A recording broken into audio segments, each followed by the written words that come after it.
कि मैं गाली खाता हूँ। महोदय, जनाब, आप गाली खाते हैं, आप बताएं कि हम थाली में क्या खाएं। जब दाल 200 रुपये किलो बिकेगी और जो है लोगों को नींबू 200 रुपये किलो खरीदना पड़ेगा, तो आप तो ये अभिनंदन, बंदन और स्वागत जो है मध्य प्रदेश में आकर के सीखा हूँ। आप भारत जोड़ो यात्रा के हर बैनर पे ये लिखा हुआ आप देखे होंगे, और विशेष रूप से मैं आप सभी साथियों को धन्यवाद करता हूँ कि आप हमारी भारत जोड़ो यात्रा को कवर कर रहे हैं। पूरी भारत जोड़ो यात्रा की तरफ से आपका शुक्रगुजार हूँ, आपको धन्यवाद करता हूँ। जैसा कि रागिनी जी ने बताया कि इस प्रेस वार्ता के कुछ बिंदु हैं, तो सबसे पहला बिंदु तो ये है कि आप सबके मन में भी जो है एक उत्सुकता रही होगी, और हमारे मन में भी जो है यह बात थी कि जब हम दक्षिण से उत्तर की तरफ पहुँचेंगे तो इस यात्रा का स्वरूप क्या होगा, जनता इसका किस तरीके से अभिनंदन करेगी, पत्रकार साथी जो है किस तरीके से इसके बारे में रिपोर्ट करेंगे, और सबसे बड़ी बात जो एक्सपेक्टेड था कि हमारी जो मुख्य विचारधारात्मक विपक्ष है भाजपा, वो किस तरीके से इसके ऊपर हमला करेगी। और आप सब ने देखा है कि जैसे कन्याकुमारी से यात्रा चली, उसी स्वरूप में, उसी उत्साह में यहाँ पर भी जो है बड़े पैमाने पे लोगों ने मध्य प्रदेश की सीमा पे हमारा स्वागत किया। आप लोगों ने जो है उसको कवर किया, और जैसा कि स्वाभाविक है भाजपा अपने उलझुल हमलों से इस पे लगातार यात्रा पे हमले कर रही है। सबसे पहले तो ये जो सवाल लोग पूछ रहे थे कि उत्तर में क्या होगा, दक्षिण तो जो है उनका मजबूत होम ग्राउंड है, तो सबसे पहली बात तो ये जो विचार मन में है और जो इस विचार से लोग सवाल पूछते हैं, ये जो उत्तर और दक्षिण का भेद करते हैं, उस भेद को मिटाने में यह यात्रा अपने शुरुआती कदम में ही कामयाब हो चुका है। कि यात्रा जैसी जिन उद्देश्यों को लेकर के कन्याकुमारी से चली थी, वैसी ही उन उद्देश्यों को लेकर के आगे भी बढ़ती जाएगी और कश्मीर तक पहुंचेगी। ये जो भेद है उत्तर से दक्षिण का, पूरब से पश्चिम का, ऊंच से नीच का, आसमान से धरती का, इस भेद को मिटाना ही इस यात्रा का लक्ष्य है। क्योंकि हम बार बार कह रहे हैं देश जमीन से जुड़ा हुआ है, लेकिन देश देश के लोगों से बनता है, देश देशवासियों से बनता है। जब देशवासी इकट्ठा रहेंगे तभी देश भी इकट्ठा रहेगा। और हम ये देख रहे हैं कि लगातार देशवासियों को आपस में विभाजित करने का, उनको बांटने का, उनके बीच में डर फैलाने का, नफरत फैलाने की एक राजनीतिक चेष्टा हो रही है। और इसी राजनीतिक चेष्टा के खिलाफ, क्योंकि हमारी ये समझदारी है कि जब हम एकजुट रहेंगे तो हम अपने बुनियादी सवालों पे बात करेंगे, रोजी रोजगार की बात करेंगे, काम की बात करेंगे, प्रगति की बात करेंगे, विकास की बात करेंगे। ये जरूरी मसलों पे बातचीत होगी, और जो गैर जरूरी मसले हैं, नफरत की बात, भेद की बात, बंटवारे की बात, ये पीछे छूटेगी। और यात्रा उस उद्देश्य को लेकर के चल रही है। और जैसा पहले दिन से यात्रा पे भाजपा हमला कर रही है, कभी राहुल जी के जूते के फीते पर, कभी जो है राहुल जी के टी शर्ट पर, कभी जो है राहुल जी के साथ जो महिलाएं चलती हैं उनका हाथ पकड़ करके क्यों चल रहे हैं। अरे भाई, क्यों नहीं चलेंगे? अगर हम इस देश के वासी हैं और हम सब भारतवासी अगर आपस में भाई बहन का, बेटा और माँ का ये रिश्ता है, तो क्यों नहीं हाथ पकड़ेंगे? लोग जो है सहारे को महत्व देते हैं। हमारी संस्कृति में, भारतीय संस्कृति में कहते हैं कि बेटा और बेटी जो है बुढ़ापे का सहारा होते हैं। जब देश एक संकट से गुजर रहा है, महिलाएं असुरक्षित महसूस कर रही हैं, इस देश में रहने वाले नौजवानों को लगता है कि रोजगार की सुरक्षा उनको नहीं मिल पा रही है, तो वो आकर के जो है राहुल जी का हाथ थामते हैं, राहुल जी प्यार से उनका हाथ थामते हैं। लेकिन जो अपना परिवार छोड़ करके भाग जाते हैं ना, जिम्मेदारियों से भाग जाते हैं, वो ये बात नहीं समझ सकते हैं कि जिम्मेदारी उठाना क्या होता है। अभी मैं देख रहा हूँ हाल के दिनों में एक हमला और हुआ है राहुल जी की दाढ़ी पे, और एक जो है मुख्यमंत्री ने कहा कि राहुल जी की दाढ़ी जो है वो किसी बाहर के नेता का नाम ले रहे थे, आई डोंट नो। तो मैं ये कहता हूँ कि हमारे नेता दाढ़ी कैसे रखें, इसकी चिंता आप छोड़ दीजिए। आप ये बताइए कि देश के लोग गाड़ी कैसे रखें। जब 100 रुपये लीटर पेट्रोल बिकेगा तो गाड़ी कैसे रखेंगे? प्रधानमंत्री जाकर के कहते हैं चुनावी रैलियों में कि मैं गाली खाता हूँ। महोदय, जनाब, आप गाली खाते हैं, आप बताएं कि हम थाली में क्या खाएं। जब दाल 200 रुपये किलो बिकेगी और जो है लोगों को नींबू 200 रुपये किलो खरीदना पड़ेगा, तो आप तो गाली से पेट भर लेंगे। देश के जो लोग हैं वो थाली में क्या रखें, इस सवाल का आप जवाब दें। बार बार जो है बुनियादी सवालों को गुमराह करने की कोशिश की जाती है। अभी मध्य प्रदेश जब यात्रा आई है तो शिवराज जी बयान दे रहे हैं, उनके मंत्री बयान दे रहे हैं, तो मुझे उनका एक पुराना बयान याद आ गया। मैं वाशिंगटन नहीं गया हूँ, मेरे पास पासपोर्ट नहीं है, लेकिन अगर मध्य प्रदेश की ये सड़कें, बुरहानपुर से हम चल रहे हैं, अगर ये वाशिंगटन की सड़क है तो बहुत घटिया है। इतना घटिया है कि आपको अलग से पाउडर लगाने की ज़रूरत नहीं है, धूल से जो है पूरा मेकअप हो जाएगा आपका। इतनी खराब सड़कें, और आप लोगों की स्थिति देखिए, लोग जो है गरीबी में जीने को विवश हैं। आदिवासियों से जो है उनका हक और अधिकार छीना जा रहा है, नौजवानों के पास रोजगार नहीं है, किसान आत्महत्या करने को विवश हैं। पीछे कई किसानों ने कहा कि सोयाबीन की खेती के चलते वो तबाह हो गए हैं, क्योंकि सोयाबीन का उनको दाम नहीं मिलता है, कपास का दाम नहीं मिल रहा है। तो ये मध्य प्रदेश के बुनियादी सवाल हैं, और भारत जोड़ो यात्रा अपने इसी पवित्र उद्देश्य को लेकर के चल रही है कि किसी भी सूरत में भारतीय राष्ट्रीय कांग्रेस ने देश के को जो आज़ादी दिलाई, जो संविधान प्रदत्त अधिकार लोगों को दिलाए, वो किसी भी कीमत पे जो है छीनने नहीं देंगे। देश में नफरत नहीं फैलेगा, हम एकजुट रहेंगे, और एकजुट देश की प्रगति रोजी रोटी, कपड़ा, मकान, शिक्षा, स्वास्थ्य, सड़क, बिजली, पानी के सवाल पे होती है। इस सवाल पे सरकार की जवाबदेही तय की जाएगी। और इस यात्रा की एक खास बात है कि हम अपने मन की बात नहीं सुना रहे हैं, ये हमारी पार्टी और हमारे नेता का कैरियर का सवाल नहीं है। इस देश के अंदर 45 साल में जब सबसे ज़्यादा बेरोजगारी है तो उन नौजवानों के कैरियर का सवाल है। इसीलिए यह यात्रा जब कन्याकुमारी से चली थी तो ये भारतीय राष्ट्रीय कांग्रेस के लिए उत्सव था। अब जब यह यात्रा 2000 किलोमीटर से ज़्यादा चल चुकी है और हम सतपुरा की पहाड़ी की उस तरफ से सतपुरा की पहाड़ी के इस तरफ आ चुके हैं, तब ये यात्रा उत्सव से महोत्सव बन चुका है। इस महोत्सव में आप सब भी किसी न किसी रूप में शामिल हैं। विरोध करने के लिए ही सही, भाजपा भी इस यात्रा को लाइव देख रही है। तो इस महोत्सव में पूरे देश का भारत जोड़ो यात्रा की तरफ से स्वागत है।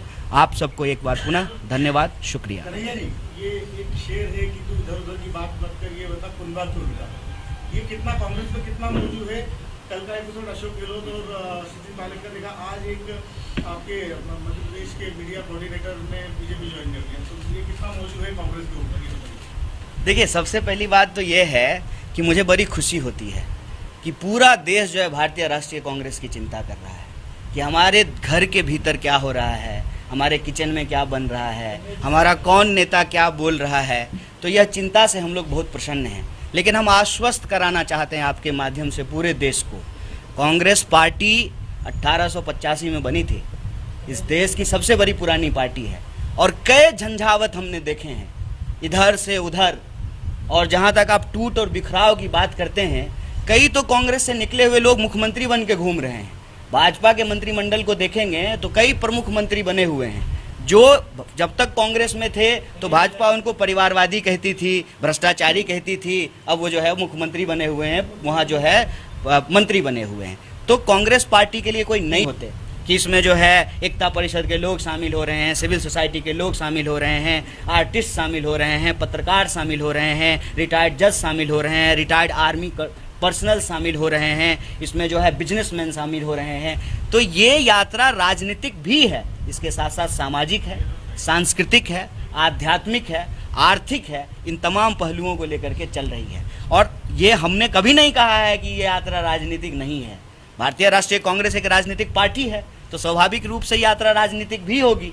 लेकिन राजनीतिक होने का मतलब जो है सिर्फ चुनावी नहीं होता है, और किसी व्यक्ति का कैरियर लॉन्चिंग प्लेटफॉर्म नहीं होता है। इस देश के 135 करोड़ लोगों के जो बुनियादी सवाल हैं ना, और मैं दक्षिण से उत्तर तक आया हूँ, मैं 2 प्रमुख सवाल आप तमाम लोगों को बता सकता हूँ जो एकदम कॉमन है। मतलब पांव पखाड़ती भारत माता की हिंद महासागर कन्याकुमारी से जब हम शिखर पे पहुँचेंगे कन्याकुमारी कश्मीर तक, तो एक सवाल जो सबसे प्रमुख है ना, वो है महंगाई का और बेकारी का। इसीलिए इस प्रेस वार्ता में भी हमने जो 2 प्रमुख बिंदुओं पे बात की है वो है महंगाई और बेकारी का। हमको लगता है महंगाई बहुत लॉन्च हो गई है सर, एकदम जो है रॉकेट लॉन्चर से भी तेज चल रहा है। तो इस पे हम लोगों को बात करना चाहिए। भाजपा लगातार निशाना साध रही है। राहुल जी का एक बयान आया था, कंटिया की जो फांसी की सजा दी गई, उसमें आरएसएस मतलब जवाबदार है आरएसएस, क्योंकि अंग्रेजों ने जो फांसी दी थी आरएसएस का ऐसा करके कहा है। देखिए, इसमें ना एक बात मैं आपको बोल देता हूँ, वैसे सर ज़्यादा अच्छे से इसका जवाब देंगे। हमने जितना इतिहास पढ़ा है उस इतिहास में जो एक मोटी बात आप समझ सकते हैं 1942 से लेकर के 2022 तक। 1942 में जब गांधी जी के नेतृत्व में भारत छोड़ो आंदोलन हो रहा था अंग्रेजों के खिलाफ, तब भी आरएसएस अंग्रेजों के साथ थी। और आज जब राहुल गांधी जी के नेतृत्व में 2022 में भारत जोड़ो आंदोलन हो रहा है, तब भी ये लोग विचारधारात्मक तौर से देश को बांटने वाली विचारधारा के साथ खड़े हैं। कैसे? जब आप शमशान कब्रिस्तान करेंगे, जब आप समाज को उसके पहचान के आधार पर बांटेंगे, तो ये भारतीयता और उसकी संस्कृति के विरुद्ध है। क्योंकि गांधी कहते हैं, रघुपति राघव राजा राम, पतित पावन सीताराम, ईश्वर अल्लाह तेरो नाम, सबको सन्मति दे भगवान। ये मैं बस खत्म कर रहा हूँ। तो ये जो भावना है, ये भारतीयता की भावना है। और इसी भारतीयता की भावना को स्थापित करने के लिए, इसको अंग्रेजों की मानसिकता से, जिसको कहते हैं कॉलोनियल मेंटालिटी, उसे मुक्त कराने के लिए इस देश में संघर्ष हुए। और उस संघर्ष को के साथ जो लोग खड़ा नहीं हुए, वो देश के साथ गद्दारी किए थे। और आज जब हम रोजी रोटी की बात कर रहे हैं और जो रोजी रोजगार छीनने वाली पॉलिसी है उसके खिलाफ लड़ रहे हैं, तो जो लोग उनके साथ खड़े हैं, जो अपने दोस्त के साथ खड़े हैं, वो देश के खिलाफ खड़े नहीं हैं।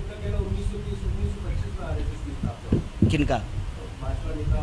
विचार की बात हुई है। अगर आप वैसे कहेंगे तब तो बीजेपी 1980 में बनी है, तब तो बीजेपी पे तो जो है कोई विचारधारात्मक प्रश्न ही नहीं खड़ा करना चाहिए। विचार की बात है। विचार को समझेंगे कि विचार जो हैं, हम कहते हैं कि दो तरह के विचार हैं।